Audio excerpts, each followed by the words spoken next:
What's going on, guys? Justin Murphy here with Coach Ellen, this time going in for y'all on the nutrition VIP member site. Guys, today we are going to be discussing not just nutrition, but specifically going into Ellen's specialty, which is sports nutrition. So I'll let her kind of go ahead and introduce herself, and then we'll go from there. All right, thanks, Justin. Hi, guys. I'm Ellen, and give you a little bit of background on me. I born and raised in Ohio. Went to Ohio State University for my undergrad, where I studied nutrition. From there, I worked in the hospital system for a few years as a dietetic technician. So this is before I got my RD license. And then went back and did my master's and did my dietetic internship, which qualifies me to take the RD exam.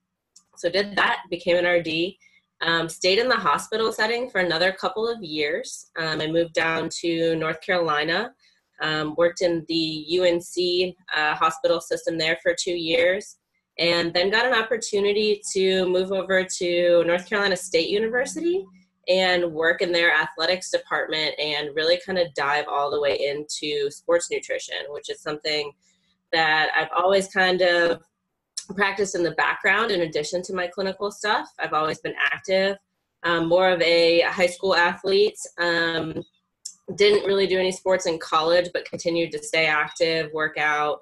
Also has an exercise science minor, so always had interest in the body and like physical activity, stuff like that. Started doing CrossFit about, probably like 3 years ago now. And kind of the nutritional background really meshed in well with that. And it's also given me additional opportunities to practice what I do in CrossFit gyms and with some of the athletes and stuff like that I see. And then after last year, so I did North Carolina State last year, so Division I college athletics. And then about 2 months ago, I moved to New York City, which is like a big change for me. But here I am. And now I get the opportunity to work with professional athletes. So huge jump, awesome opportunity. And I'm currently working with athletes in the NHL and the NBA. So it's exciting. Busy season coming up. Yeah, trust me, I know. I feel like when we set up our meetings and whatnot, it's like, okay, how do we make this all fit? Yeah, iCoach nutrition revolves around Ellen's sports schedule. Yeah, seriously. No, that's awesome. So I want to dive into like the conversation in terms of like, nutrition for, I guess general pop, and then nutrition, sports nutrition, diving in and working, mainly with athletes and kind of how those needs vary, and then also how some of the big rocks still apply to both. Yeah, definitely. Great question. So, and I think especially considering my background, since I did a lot of stuff in the community, in the hospital with that general population, and then now more specifically do work with an athletic population.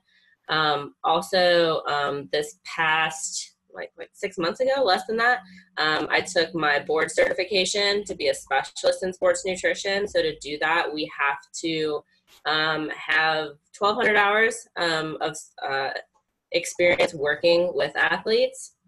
So you really get a sense of the difference between those two. And I would say that's generally based on what your personal goals are. Because the people that I see in the hospital, the people I saw in the outpatient settings, even just trying to like live their best life, trying to be healthier, trying to be themselves at their absolute best, that's going to vary from someone who needs to run their fastest for 30 seconds.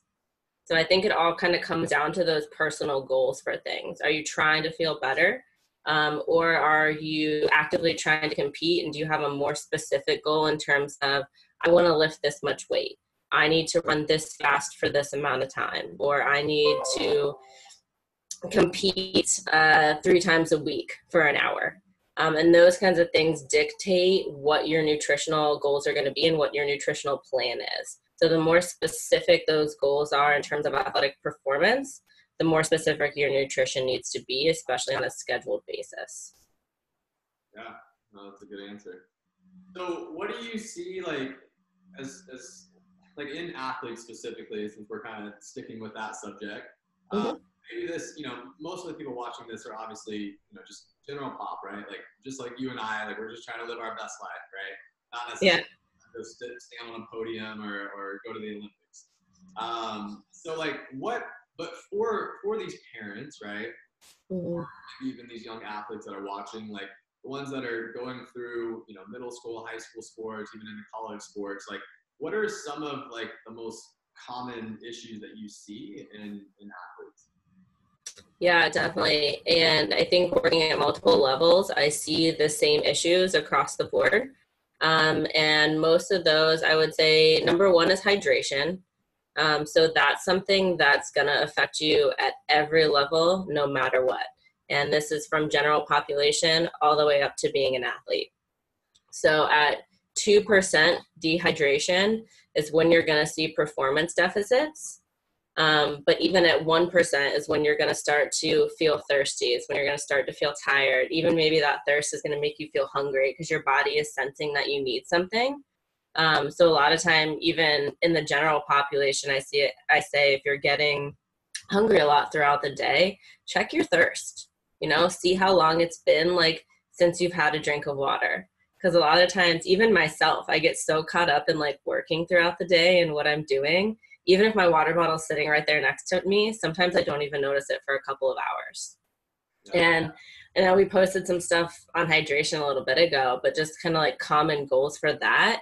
If you just take half of your body weight in pounds, that's how many ounces you should be drinking a day. And that's at minimum. So that's if you're not working out or anything like that. You're not in a hot environment. You don't have an active job. And then on top of that, something that we have our athletes do, which may or may not apply to the general population, you always can do it, is weighing yourself in and out of workouts to kind of get an idea of how much sweat you lose in a workout. And I would say even if you're working out at home, working out at a CrossFit gym, something like that, if you take, you know, a day or two to weigh yourself in and out to just get an idea of how much you're losing, you'll also get a better idea of how much you need to replace in terms of hydration. So for every pound of body weight you lose, you need to replace it with at least 16 ounces of water. So I'd say that's probably one of our biggest ones. And I just had one of our teams fly out to the West Coast. They were there for like 10 days. And one of the biggest things we preached to them was staying hydrated throughout that trip. Yeah, so you're flying, right? So how do you know though, right? I mean, obviously, I think most people would agree hydration is important, but like, how do you know that you're dehydrated? Is it just as simple as, oh, I didn't drink half my body weight in fluid ounces, and that means I'm dehydrated, or are there actual like maybe some common symptoms that you see, or maybe we can kind of pinpoint? Yeah, there are. Obviously dry mouth is one of them. Being dehydrated can make you feel tired. You can notice it in your skin as well. But I would say if you're noticing some of the signs of dehydration, not that you're too late, but like you want to try to avoid those signs at all costs. So I'm sitting here right now with my water bottle and my coffee cup, both. Oh yeah. So I have my water bottle too. Right? My mouth's a little dry from this coffee. I think I'm dehydrated right now. No, I'm thinking the same thing about myself too. And you got to think like, even overnight, like when you're sleeping and stuff like that, you're not able to eat and drink while you're asleep. So those are times when your body's using up those types of things and you're not able to replenish them. So I'm the type of person that loves my coffee first thing in the morning. Like it's the first thing that I go to and I can't get my eyes open. But one thing I started doing recently was I would do, I'm the same way. It's like, I can't even being sarcastic, but I like going water first, like even if it's just like one cup of water and coffee, it's almost like I don't know, like if I go coffee first, I always feel dehydrated because I'm just doing coffee all through the morning, coming off of 8 hours of sleep, right? Yep. So that's exactly it too. If I do the coffee first, then I'm going to continue with the coffee probably until like 11 or 12 o'clock. But if I put the water in first and I at least challenge myself to drink like half of my water bottle, 16 ounces, something like that, before I drink that coffee, that I know I'm kind of jump starting my day. And it's kind of more of a gradual reminder throughout the day for me as well. So, I mean, we're all going to get those signs and symptoms, but try to avoid them as much as possible. So what about in terms of like urine? Like, Mm-hmm.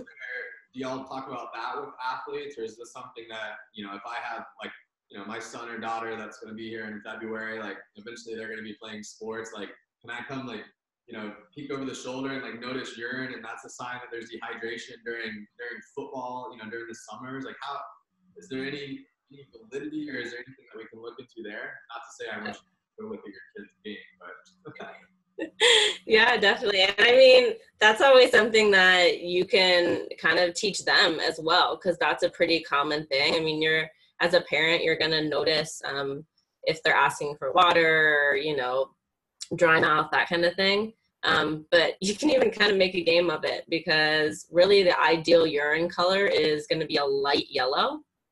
So you're not necessarily looking for it to be like 100% clear. There's going to be a little color to it, and that's okay. But what you're trying to avoid is that dark yellow color, because that is a pretty good sign of dehydration as well. There are some other things that can change urine color as well, but I even got to the point where I will hang stuff up in the bathrooms and stuff like that at some of the facilities that I've worked at for athletes, just so it's a constant reminder. I mean, it's something super easy to do. Just check and see what color it is, and then you'll know, hey, I need a little bit more. I rock that hydration today. Yeah. I mean, you can Google, urine charts or whatever and kind of see that. Yeah, they're all over the place. Super easy to see. Yeah. Although the only thing that I will caution with the hydration charts is I try not to put any hydration charts up that are super menacing. Like if it's a dark yellow color, like seek medical assistance immediately. Yeah. So don't get too like caught up in the color. Shouldn't be anything super detrimental for you, but it's definitely a good indicator of how hydrated you are. Yeah, absolutely. Well, and I think that's with any recommendation, right? It's like, let's, take it for what it is. Like, take it, like assess what you just heard. Don't let it like freak you out. I remember the first time I like really dove deep into like the environmental, problems that affect like hormones, and I started looking into like from the plastic to the glass, and from the water, and my shampoos and deodorants and all these things. And I'm not gonna lie, like I freaked out. I was like, all right, I'm going home, like overhaul, but you have to like take a step back, have that 10,000 square foot view, and be like, am I doing the big things? You can give me like the audacity to say, yes, I'm gonna go and like, worry about all these other little minor details. So. Right. Yeah. And there's always going to be slight adjustments that we're able to make. And I think the biggest thing, especially for us and in, iCoach nutrition, it's like about sustainability. What can we do to live our best life and do it day in and day out without having like those freak out moments? Absolutely. Yeah. I mean, literally like the question that gets repeated time after time after time after time is anything that you want to do, like cool. Mm-hmm. If you ask yourself the question, can I do this for the rest of my life? If you can't answer yes to that, then what is the point? Like, mm-hmm. And yes, there's periodization, there's like specific goals and like all that stuff, but you know what I'm saying? Yeah. Well, the same kind of thing in sports too, like obviously if you're performing at a high level or you're trying to get to that point, like that's not going to be sustainable, but that's why a lot of the diets that some of the general population will see, or the physiques, that are on Instagram or like social media, stuff like that. People are like, oh, that's what I want to look like. You just have to understand that the people that look like that and do that, they periodize that. They have their times when they're going full bore, and some of the stuff that they're doing for that time to look like that, to compete at that level, they can't do that 365 days a year for the rest of their life. That goes in and out for them as well. Right. And if it is the people that are doing it like continuously, it's like a year, 2, 3, and then they actually just completely tank because again, your body can't sustain that. I mean, I don't know about you, but I've seen so many people like from that space, not to get too off topic, but I've seen so many people from that space that come in and because of a physique coach or whatever, not to knock on that industry, like I think there's good and bad like anything else, but yeah, there's some broken, especially in the female space that come out of that. So I don't want to get off tangent here. Let's dive into, so that's the hydration, right? What about other common issues that you're seeing? Yeah, so I would say hydration and underfueling would probably be my top two that I see for athletes. And that's kind of across the board. So I feel like when you think of certain athletes, depending on what sport you're thinking of, like I'm going to go football lineman, for example, right? You're like, those dudes can like eat whatever. Like, you know, it's their job to be big and strong. But if like with different goals with different athletes, if you have them, and it's also with all of the like fad diets, the different dieting type things that are going around, and especially with social media. So people will get wind of, you know, being paleo or gluten-free or, you know, any types of those kinds of things. And if that's something that like physically you need in terms of inflammation to help you perform better, that's one thing. But I really try to get my athletes to understand the difference between underfueling and picking the best foods for their body, because you can still pick a good amount of foods and fuel yourself properly versus trying to like skimp on some of those foods because you need to meet a certain weight or a certain goal or look a certain way for what you do. And I would say with that, it's just kind of building a good schedule. And that's one of the things I would even also encourage parents that have like high school athletes or younger athletes, things like that, to focus on. Because I actually got a question the other day at one of the games that I was at. They were asking me like, what, you know, should like high school kids focus on, or even for high school coaches to tell their athletes, and like when should they take supplements, all that kind of stuff. And I said, at that time, we're really focusing on getting like the good habits in place. So, you know, are you modeling good foods like for your kids? Are you giving them a good variety of fruits and vegetables? You know, are you encouraging them to stay hydrated? Like, are you encouraging them to eat breakfast? Those that like to eat a little bit of something before their workout, and to make sure that, you know, they have some like good food and a good mix of foods for after their workout. Those are the kind of things, and those skills and those habits, especially at a young age, are really going to transition if they move up in athletics, like college, professional, things like that. Because there's times when we're still working on that, because that schedule changes all the time. And the more you have those basics down, the easier it is to adapt to like the schedule and the rigors of it as you get to the higher levels.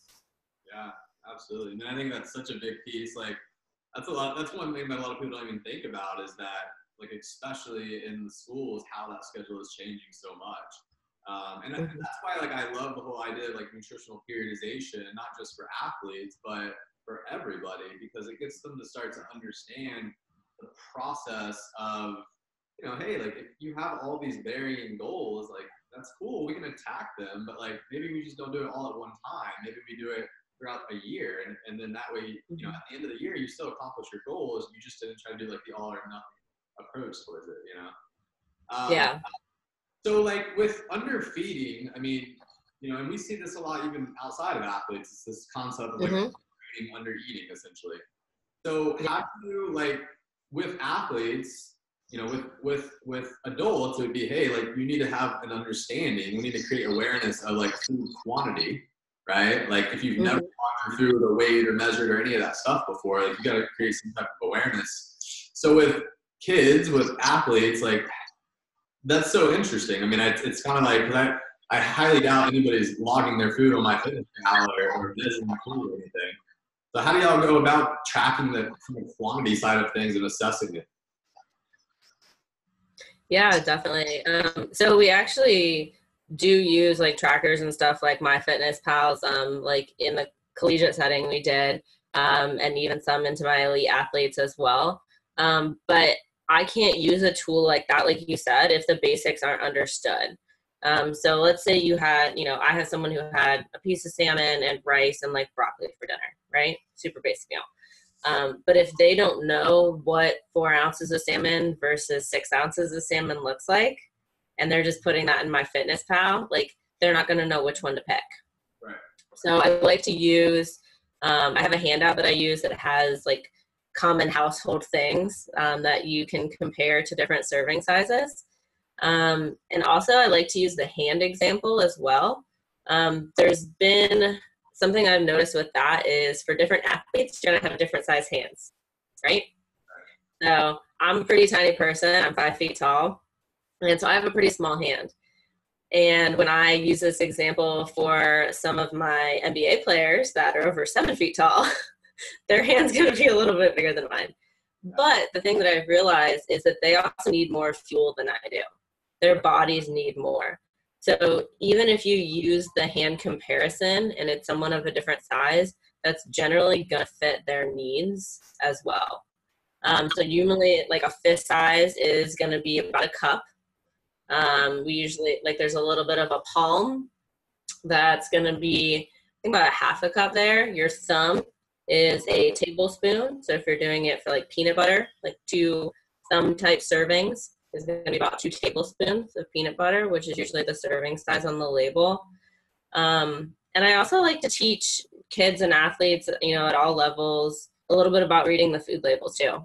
And mostly that's for serving size. So is the drink that you're drinking, you know, the label on that, is it 1 serving or 2 servings in that bottle? You know, if you're just eating peanut butter out of the jar, know how much you're consuming. Something out of a bag, like potato chips. Yeah, right? It's paleo. It's paleo. It's paleo. It's good for me. So yeah, I mean, going back to that, like, whether it's MyFitnessPal or not, like, we have to get them to understand food quantity in terms of, like, yeah, with a scale, 4 ounces versus 6 ounces, like cooked versus uncooked. Like, how do I even weigh it? How do I even establish what to put into MyFitnessPal in the first place? Yeah. I like the hand. I mean, a lot of people use kind of that hand model, you know, whether it's kind of like precision nutrition, which is very similar to what you just said. And I think that works in general pretty good for, you know, kids and people that probably shouldn't be, like, especially in high school. Like, I don't know about your opinion, but I think it's kind of a very, like, negative, it creates a very negative relationship with, like, food and MyFitnessPal and their body and all that. Like, if they're logging food, like, middle school or high school or something like that. Yeah, definitely. I wouldn't probably have any athletes do that. And even if I did, to get a better idea for them if that was needed, but that would be a pretty high level counseling thing. I would just maybe have them write down a few things or take pictures of things. And then all the calculation type stuff would just be on my end for my view, because you really don't want too much of a focus on the numbers for that. And I will even go back to looking at a plate and tell them, if you take the whole plate and have half of it as fruits and vegetables and the other half as your protein and your starch, you know, that's going to be a solid meal. Like, that's what I build off of. So that first, and if you have a good combination on that plate, then we'll maybe start to talk more about, like, the cups or the ounces, things like that. But if you don't have that foundation about what to put on your plate, then I'm not going to throw macros and grams and ounces of things and calories and all that kind of stuff at you. So I think building that plate is going to be the biggest thing. Yeah, 100%. And I think it's, you know, when you think about it in that way, like, okay, let's think breakfast, lunch, dinner. Here's half my plate, fill it up with vegetables or fruits or a combination of both, a quarter. I mean, it's very easy to think about that and then allow them to kind of choose and pick and create. So I like that. So what are the most common diet fads that you see working with, like, professional athletes? Like, how many of your NBA players are coming up to you saying, "Hey, I'm doing keto, bro"? Yeah, there's a few, but I think the biggest thing at that level too is why they do have interest in that and they see that. And I mean, gonna go back to, like, a Tom Brady thing, for example. Like, everyone loves that diet, right? Like, he's the best. So, like, why wouldn't that diet, like, be the best thing, right? But a lot of the athletes that I have that are interested in it, and I think we're very lucky in that regard, is if our athletes have interest in doing something like that or want to switch it around, they will come to us and talk to us about it. And anyone that we have that might do, I mean, any type of restriction like that, they change it from the off season to the season. So they may be, like, lower carb, higher fat, higher protein in the off season. but they know once that season starts and they're doing maybe back-to-back games or like 4 games in a week, something like that, they're playing a lot of minutes, they know that those carbohydrates have a place like in their game and as part of fueling their body. So they won't restrict themselves to that point, just because of their knowledge of the game and what they need. And we'll work with them with that too. We have, people with food allergies, people that feel a little bit more bloated with the gluten and things like that. And especially at the elite level, if you are feeling some bloating from that, it can change your game, right? Because you're looking for that 1 to 2% difference. That's going to make you better than the guy next to you. Like, it's a very nitpicky thing, which won't translate to the general population, but they do see those diets, they do see those fads, and it's not that those things don't work or that I don't believe that they have a place for certain people, but with our athletes, it's kind of the combination of there are some benefits to it, but are there benefits to you as an athlete in terms of doing that? So, intermittent fasting is another good one too. Like, I'll have guys that'll do intermittent fasting maybe over the summer. And if they're training once a day, that's something that they can focus their food around. But the effects of intermittent fasting aren't going to work for them if they're not able to do it for a sustained amount of time. Because that's where you get the benefits from it. And if they're doing it once every other day or 1 or 2 days a week or something like that, they're not going to get the benefits from it. And they know that with their schedule, having practice in the morning, a game that might not end until 11 or 12 o'clock at night, like, they're not able to keep that window and get better at their sport at the same time. Right. Yeah, absolutely. So you mean I can't do keto Monday through Friday and then enjoy my weekend and just get back on keto on Monday? It doesn't work that way? No, I don't know. It doesn't. Because really the whole thing behind, keto is changing that metabolic system for you, like the metabolic pathways, the way that you're burning your energy. And the science is kind of between going back and forth with those energy systems. But if you're switching back and forth, there's also an adaptation period. So doing it one day and then not the other day and then back and forth, your body's not going to be able to adapt to it that fast. And you're not going to see, what the benefits are that the research is coming out with that. Right. Yeah, absolutely. All right, cool. So let's talk specifics of, post-workout nutrition, whether that's, for a game, for a practice, for a workout, whatever it may be. But specifically, again, we're talking towards, athletes and hopefully what, this avenue will be is, essentially for the moms and dads out there that have the kids. And so probably, even as early as in elementary school sports, like the way that we're fueling these kids is important. So how would you kind of let's just dive into pre and post workout nutrition in general. I'll let you take it however you want to go with it. Yeah. So saying even with elementary school, type kids, it takes me back to my days of youth soccer, travel soccer and everything. And I started working, I worked with women's college soccer last year and would set up, stuff for halftime. I organized pre and post game type stuff. And I was talking to my sister and she was like, oh, so you're basically kind of like a soccer mom bringing orange slices at halftime. And I was like, no, but I am that's exactly right.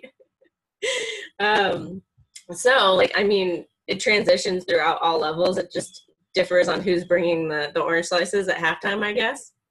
But I would say if you can, you want to try to do a meal about 3 or 4 hours prior to the event. Obviously that varies based on level. So if you're a, high school athlete and you have, a football game or a soccer game or something like that after school, you're not going to be able to skip whatever period it is during the day and be like, oh, it's 3 hours before my game, I have to go eat my meal. But making sure that if it's something during the week when you're at school, you're focused on what you're having for lunch that day. So again, with that plate example, make sure that you're doing half to a third vegetables and fruits. And then another third of it is going to be your starches. So I recommend we do sweet potatoes, we do rice, like even pasta, because you're looking to fill up those glucose stores for your muscles. So don't be afraid of carbohydrates at this time. Like, don't be afraid of them at all. And then you want to have some lean protein as well. The thing I do try to avoid is anything that's heavy in fats. So fat is something that digests pretty slowly in our system. It's hard for our bodies to break down. So it will kind of leave you with that heavy feeling. So most athletes do not want that heavy feeling as they're going into an event. Something where you're trying to be, you know, agile and spry. So not wanting to feel weighed down at that time. If you're looking for something that's like an hour, within that hour, half hour window of your event starting, simple carbohydrates is where you're going to get your energy from that. So anything from, I'll even do like some all natural fruit snacks or fruit juice, pieces of fruit, pretzels we've used before. There are some sports specific products that you can use with like the gels and things like that. Or even like a sports drink, some 100% like juice, stuff like that. You don't want to do a lot of the solid food at that time because you're getting ready to move around a lot. If you're doing an event that's lasting longer than 90 minutes, that's when the sports drinks, the electrolyte replacement, stuff like that's going to come into play. I'm going to use soccer again as an example.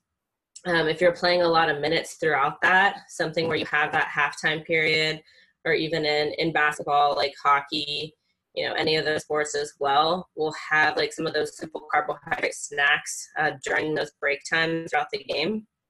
So maybe you're, you know, grabbing a handful of pretzels or grabbing some grapes, doing an orange slice or two, something like that. Keep it small, but for those longer events, it's possible that you'll need something to replenish, you know, the glycogen stores that you're losing, especially if you're playing a lot of minutes in those games. And then for post-game recovery, we like to always have something for them that has the protein and the carbohydrates in it. I would say within that hour window afterwards, you know, try to do it as soon as possible, because your muscles are going to be really active, you know, broken down from the event that you just did. So you really want to give your body the fuel that it needs to build all those things back up, because you've just torn everything down, right? You've exhausted yourself. You've gone, you know, worked your hardest, and you need something to be able to build that back up. Because if you don't, they kind of, I don't want to say they keep depleting, but once that's broken down, like if you don't have anything there to help replenish it, it's not gonna like build you up for the next time either. And then also, so for all athletes, we'll do like post-game shakes. That'll be protein and carbohydrates for them. But then we also do have a post-game meal as well. So if we're getting that shake in 30 to 40 to an hour after the game, you're also gonna be able to have a full meal, like within that 2 hour, maybe 3 hour window after the game too. So don't be afraid to have a little bit of both. But I would say 15 to 20 grams if you're looking for specifics for protein afterwards, and a good amount of carbohydrates. I would say like at least 50 grams, if not more, like of carbohydrates afterwards. And then making sure that, again, you have that plate example, you know, for after the game. So depending on the type of sport and the minutes that you played, the heavier, harder days, you're going to have a bigger part of that plate that's for carbohydrates. So if you only ended up playing, you know, 5-10 minutes of the game, you might keep that carbohydrate portion a little bit smaller. You know, if you played 30 minutes or more, of course, depending on the sport, then that carbohydrate portion is going to be a lot bigger for you. So I say based on the intensity for the day, we'll grade it as light, medium, or hard. If you've had a hard day, even a hard practice or a hard game, that's when those portions in your plate are going to vary a little bit, especially for post-game. Got it. So what do you, like, for example, let's say, you know, maybe if we can give some real world examples. So like if somebody, you know, if they have a kid that's doing like early morning workouts, so are these kids they just need to wake up at 3 a.m. then to go ahead and eat before their 6 a.m. workout, or how does that work? No, definitely not. Just getting them a little something as they're headed out the door. Again, I try not to get it too close to the workout time. So if you can do it in half an hour to an hour before the practice starts, then we're looking at, I mean, a bowl of cereal and some orange juice and like maybe a hard-boiled egg or something, or some Greek yogurt that has some protein in it that they can get in. Trying to avoid, again, the things that are heavier in fat. Yeah, like hard-boiled eggs, you know, some cereal or some fruit, and a glass of orange juice is going to be a good breakfast for even an hour or so before practice. And more importantly, probably than that meal would be dinner the night before, and really just like that day before of fueling, right? So like, let's say for instance, your athlete, you know, they eat breakfast, lunch that day before or whatever, they have a really small dinner that night, and then they go into their morning workout, like they're probably not going to really feel all that great. And so just making sure that night before is definitely almost looked at as kind of the pre-workout meal, especially if you didn't want to do anything before. Because like for me, you know, even in high school, it's like if I tried to have anything at all, like an hour before, like, you know, pukey's coming, like, you know. So yeah, your child, right, how they are, like their digestive system. Like I used to be able to like crush a whole entire bowl of Chipotle and then go do CrossFit. Now, like I can't do that at all. Like I'll throw up. So, you know, everyone's just different. Yeah, so that's huge. And then going into like, so now that, you know, they basically just got done working out, and so maybe now they're at school. So school now, they're either getting breakfast from the cafeteria, I guess, or they're going into, you know, they're bringing their own. But again, we're looking for basically protein and carbohydrates in that meal as well, right? Yeah.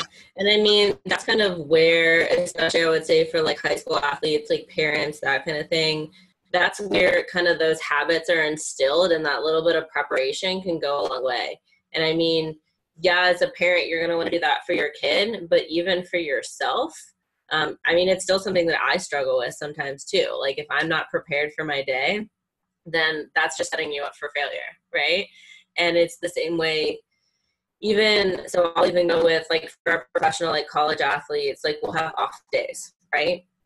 And I don't look at it as an off day or a rest day. It's a recovery day. And recovery days are work.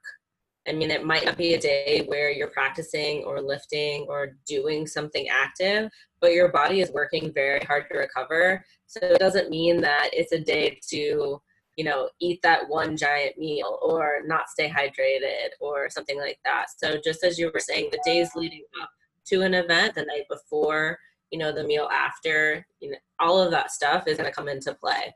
So it's based on the individual. So I'm not a big breakfast person either. If I'm working out, like doing CrossFit, stuff like that, I'm doing it in the evening. But on Saturday and Sunday mornings, it's something where you're usually doing it in the morning instead of in the evening, right? So that switches up my schedule a little bit. I'm horrible with breakfast. So I will make, I use powdered Gatorade and whey protein, and I make a shake. So the whey protein in the liquid form like that is very easily digestible. So it's not going to fill you up the same way having a meal would, but the protein from that and then the electrolytes and the carbohydrates that I'm getting from the Gatorade get something in my body and allows me to do that workout. But the thing that I'm always really aware of is eating something directly afterwards. So if I do any accessory work or I'm doing any lifting or something like that, like after that class that I take in the morning, I have like a pressed fruit bar or a granola bar, or like there's always, maybe it's a dietitian thing, but there are always snacks in like every bag that I have. Like I don't leave anywhere without snacks. So like even I'm like the complete opposite. Like I hate snacks. Like I'm like, even if I have to go drive to get it, like I want a meal. Like I hate, I don't know, weird. Yeah, but that's just like for my schedule, like that's how I have to prepare, because sometimes things come up where, you know, even if I've meal prepped for the week and I have that, you know, Tupperware or something like that with me, I might not have time or have access to do it. So having, you know, some squeezy something or granola bar or something in my bag is going to fill that void until I'm able to get to the point like where I can sit down and have that good meal too. Right. Yeah, absolutely. Trust me, I remember the personal training days of like scarfing down my protein in between every client. Like, I think I was so expired from all that. Now I'm like meals only. Like, you give me a protein bar, like I'm gonna punch you in the face. Like, don't give me that. I mean, it's honestly not my favorite, and especially because it's a lot of things that we like stock at fueling stations and stuff like that for our athletes. So it's all like very readily available. But there's times when I'm like, oh my gosh, I just want like a real piece of fruit instead of like a bar. Yeah. Hey, so well, and actually we'll cover off that post-workout piece. So going back to the kids in school, so breakfast and lunch are probably going to be pretty important for your kids, right? If they're having practice or game that night, right? So don't let them walk out of the door and not get breakfast, because then they're going to be, they're going to be under fueled for whatever it is that day. So I think that's a big piece. Right. But going back to one thing that we didn't chat about, and if I don't bring this up, everyone's going to be like, hey, you didn't bring up one of the big rocks. But we talked about hydration, nutrition, all these things. What about sleep for these athletes? I mean, so again, I'm going to go back to referencing our team that just went out west for, 10 days or so. So a schedule change for them, a huge schedule change with the time zone. And honestly, the piece of paper that I put together that had their recommendations on it went hydration, nutrition, sleep. Those are the three things that were on it. I mean, all very crucial. If I could pick, the three biggest things that we are consistently emphasizing and working on, it is perfecting those three things. Sleep is when your body's recovering. So like I was talking about with those off days or those rest days, that's when your muscles rebuild. That's when your body regenerates. And even with me, like I'm horrible with sleep, especially sometimes with these game schedules, but he does yell at me a lot for it. He does. But like something that you try to work on, you try to do the best that you can. It's obviously going to be different based on the schedule. So different from a college athlete to a professional athlete to someone in high school. But what control you have over that, take it. If you can, set a bedtime for yourself, like try to sleep in on the days that you can. If you're a college or professional athlete, that is maybe because of your schedule having to stay up until like 1 or 2 o'clock in the morning, take advantage of those times. And we all like the little sleep things that we give in terms of trying to turn off your devices, don't stay in front of your phone, don't watch the TV to fall asleep, sleep in a cool environment, make it as dark as possible, all those little things. So especially, for parents, for kids in high school, if you set them up with good sleep habits, it's probably going to be something that they continue to do, like in college, like as they grow up, those kinds of things as well. And that's probably one of the biggest takeaway I would say for parents is just setting your kid up the best that you can. I mean, they're watching you, they see what you're doing. And it's going to be the best for like your life as a parent too. So the more sleep you're able to get, and we both know as like busy adults that's not always easy sometimes, but you and I have to set bedtimes for ourselves sometimes as well. Sometimes we don't meet them, but we try our best. Yeah, absolutely. Well, so, we obviously sleep's huge for everybody, and a lot of people, like maybe we'll say like 7, 8 hours, it just depends on the person, but 6 to 8 hours, something in that range is like, what people need to get. Most of the time, I typically say like 7, 8. Athletes, though, I typically hear, especially professional athletes, like what they're supposed to get is like 8 to 10, 9 to 10 hours. Is that what y'all say? Yeah, definitely. So there's actually studies that have been done correlating lack of sleep with injury as well. So if you are sleep deprived, and kind of the cutoff is usually in that 6 to 7 hour range, so that or below is when you're actually seeing injury that comes from sleep deprivation as well. So it just like throws a lot of your body off. Obviously, you're not recovered. And so that's that's actually, scientifically shown when we're seeing a little bit more injury in those high level athletes as well. I mean, for anybody, you and I both know if you're working on, 3, 4, 5 hours of sleep, you don't feel overly coordinated, right? You're not all there. And a lot of it is with cognition as well. So if you think any sport, you're not only using your body, but you're using your mind. So, if your mind's not working on all cylinders, your body's not going to be able to follow it on all cylinders. And that's going to be where you get the detriment and where you get some of the injury potentially. So yeah, we actually, if they can, try to recommend 8, 9, 10 hours of sleep. Yeah, I think that's a huge, huge thing that is tough for a lot of people. So I think that if you, going back on that sleep piece, a lot of some of the arguments that I'll hear is, well, why is it that it'll be the day before a really big game or something, and I'm thinking about it and I sleep like crap, but yeah, I can still go and perform. And I'm like, well, yes, 100%. Like our bodies, like if you have somebody trying to come kill your whole family, like even if you're sick, like you're gonna get up and like do something about it, right? So you have that fight or flight mode, but here's the reality of it. We're not saying one bad night of sleep is going to do this. We're saying the cumulative effect of like chronically undersleeping, which just means you're chronically in a recovery debt.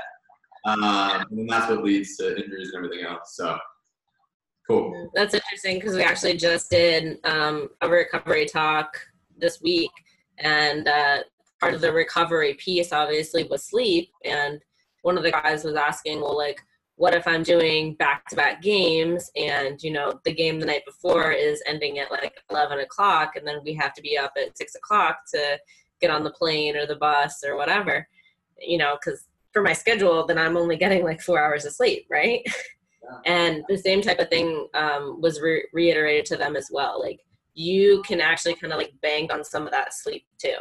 So getting good sleep, quality sleep in that week leading up to an event or in the days leading up to it does make a difference. It's not just that night, because some of that stuff, like we said before, is unavoidable, whether you're a professional athlete or, a parent or wherever. Right. Yeah, absolutely. Okay, I want to respect your time. We're coming up on an hour pretty quick here. So last kind of couple things here I want to cover. So I want to go kind of pull everything together, and I want to go top 5 recommendations for student athletes, but also probably in this situation more for like parents of student athletes. Yeah, definitely. So I would say number 1, especially for parents, is going to be modeling good habits, or kind of instilling those habits like in your kids. And they're always watching you. I don't have kids personally of myself, and I know you're getting ready to have one. But the thing that I'll see, like working with athletes, a lot of their habits come from home for them. So they're always watching you. So the more you can do in terms of taking care of yourself, the best you can, like your kids are paying attention to that. And number 2, I would say, is focus on good variety. So making sure that you have some fresh fruits and vegetables, that, good sources of protein, things like that, chicken. And it's not to say that eating out or like fried food or things like that don't have a place, because we all know that they do. So just making sure that those are in moderation. Those are kind of treated more as, I don't want like special foods, but they're not the norm, I'll be on a road trip and I'll still like stop at McDonald's if I have to, or I'll still like go get a burger or get pizza. Like, do you know what I mean? It happens. Like, it's okay. But just trying to make sure that the core things are getting good variety in your diet. Don't getting stuck on like 1 or 2 things. And then leading into that, not focusing on dieting or too much restrictive eating as well. So let's say, your kid is an elite high school prospect, right? You're trying to make them the best they can be. Maybe it's like a teen, qualifier for the CrossFit games or something like that. Like, they're a pretty high level athlete for their age, right? But making sure that not being too restrictive, because all of that food kind of has a place even in their training.